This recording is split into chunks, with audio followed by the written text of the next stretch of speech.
I'm Kelly Swoop with your WMAR 2 News headlines. Governor Larry Hogan says he wants you to be able to get that booster shot. Hogan offered up some more specifics about who's eligible for the third shot Thursday. You got the Pfizer vaccine. You're eligible if your second dose was March 30th or earlier.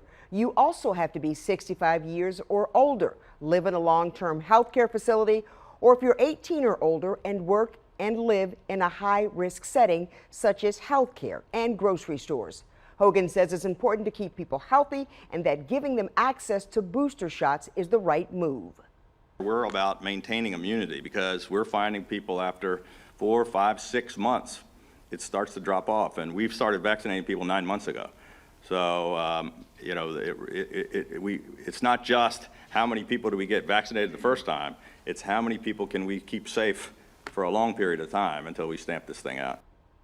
This week, the statewide call center started contacting people to help them get set up for those booster shot appointments. State health officials say you only have to self-test if you're eligible for a booster, and they will take action against providers who don't administer them. First, Harford and now Anne Arundel County is making changes to mandatory quarantine periods after a COVID exposure. The new rule is for schools and is based on CDC guidance. It states that anyone who is vaccinated and comes into contact with a positive person does not have to quarantine. For those teachers and students who are unvaccinated, they should quarantine at home for 14 days after exposure. Anne Arundel health officer says quarantine periods are important for safety, but they are detrimental to schools and learning.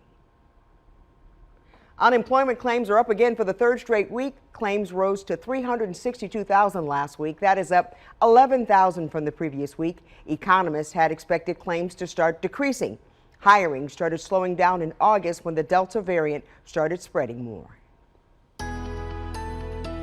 Another one of those beautiful chilly mornings with lots of sunshine. Temperatures gradually climbing into the upper 60s as we head into the afternoon. I do think we get into the 70s, but only for a couple of hours. We top out at 74 here in the city, 71 in Annapolis. Most of the rest of the state is going to be a struggle to hit that number. And we're looking at warmer numbers, though, as winds shift heading into the weekend. The good news, the weekend's dry. 79 for your Saturday, a few more clouds, and warming into the lower 80s by Sunday. Unfortunately, it's time for the umbrella as you head back to work on Monday, and you'll be keeping it nearby through next Thursday.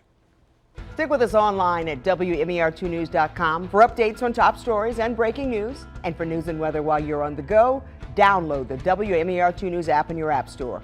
Thanks for watching. I'm Kelly Swoop. This WMAR2 News update is sponsored by Jones Junction.